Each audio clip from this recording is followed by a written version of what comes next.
Hi, it's time for another verb of the day. Today's verb is subscribe. Let's take a look at some of the definitions or ways that we use this verb. The first way you're likely to hear subscribe used is to mean to arrange to receive something regularly. Now, many years ago, people used this really to refer to newspapers, magazines would be another common one, but there are so many things in our lives now that we can arrange to receive regularly. Some of that might be digital content. So many people subscribe to streaming services, things like Netflix, Hulu, etc.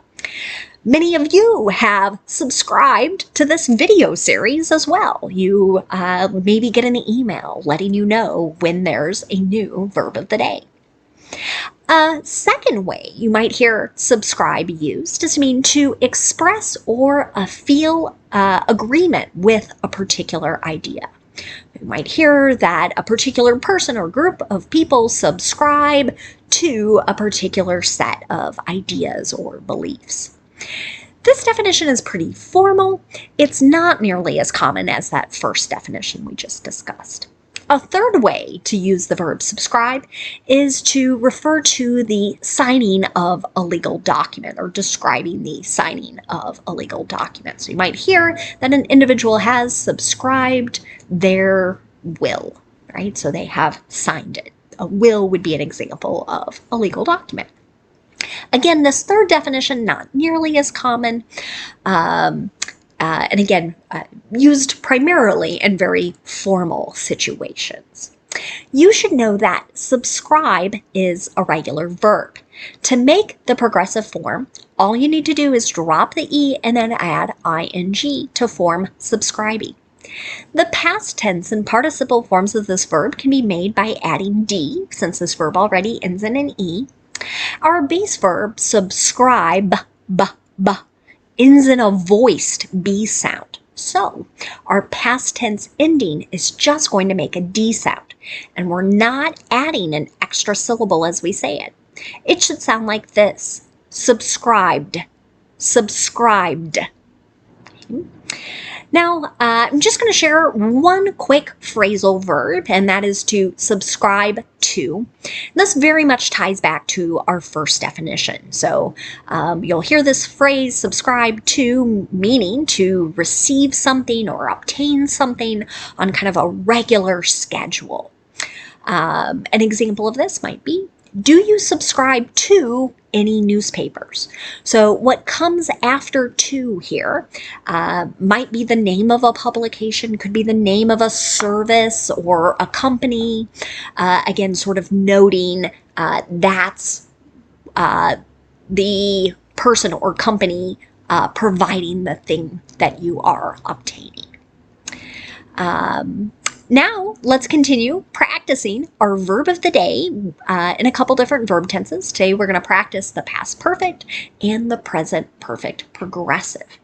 Here's an example of a past perfect sentence. We'll talk about it, and then I'll explain a little bit about our structure and the purpose of it.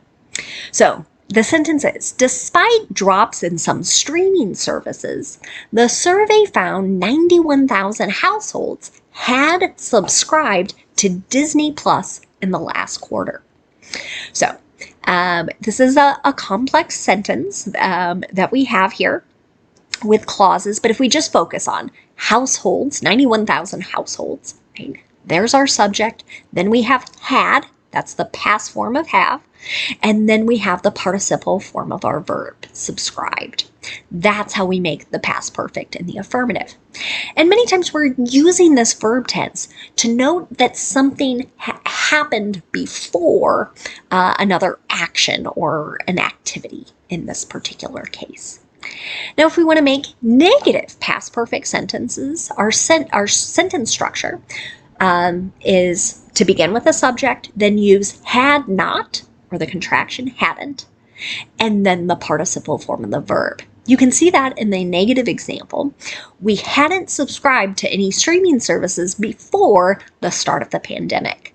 And that's true. My husband and I did not have access to Netflix and Hulu and those things. We had just chosen not to. But that first winter pandemic year, we were kind of like, maybe we should do this. We're kind of bored. Now, if you want to make a yes or no question in the past perfect, just start with our past form of have, which is had. Then you have your subject, then the participle form, the verb. Here's another. Had you subscribed to the local newspaper for many years before you canceled? So this style of this question tells me that either the person I'm asking of has clearly indicated they do not currently subscribe. They do not, they have not made arrangements to pay for and receive a daily or weekly copy of a newspaper. Now let's take a look at the present perfect progressive. We use this verb tense to sort of stress that an action has started in the past and is continuing into the present. You'll see some textbooks call this the present perfect continuous, and you should know that means the exact same thing. I like saying present perfect progressive because there are 3 P's, and I try and help my students remember that means in the affirmative we need 3 parts to make our verb. We're going to use have or has. That's the first part. Then we use the participle been, B-E-E-N, and then we use that ing or progressive form of the verb. You can see this in my example sentence. She has been subscribing to a meal kit company for the last year and loves it. Okay. Here's another example of something you can arrange to receive on a regular interval or a regular schedule. And some people do. They are sent a box of ingredients, a list of recipe cards that allow them to make meals for a week or some other sort of time frame. Now, if you want to make a negative present perfect progressive sentence, again, start with your subject, then have or has, then not, been, and our ing form of the verb. Here's an example. They haven't been subscribing to any news services in 2022. I've read articles about some people realizing that they have created this arrangement with too many things. They subscribe to get razors, to get food, to stream movies and TV shows, maybe to still get magazines, or they subscribe to podcasts, etc. Right? The list goes on and on. So here maybe we're describing someone who's like, okay, that's it. We're taking a break. Finally, let's look at making a yes or no question in the present perfect progressive. To do this, we start with have or has, whichever form matches our subject, and the subject comes next. Then we use been, and then we use our ing form of the verb. You can see that in the example. Have you been subscribing to the local newspaper for very long? Okay. So now in this sentence, that is noting that the person asking it believes the other person has a current arrangement to receive the newspaper, right? That this is ongoing and continuing into the present. Now, let's take a moment to look at some words that are related to our verb subscribe. And the first word we're going to look at is the noun subscription. This is the action of making or agreeing to make a payment in order to receive something or to participate in something. So by receive something, again, I could mean magazines, newspapers, meal kits, right? Those would be things. The participate might be subscribing to a streaming service.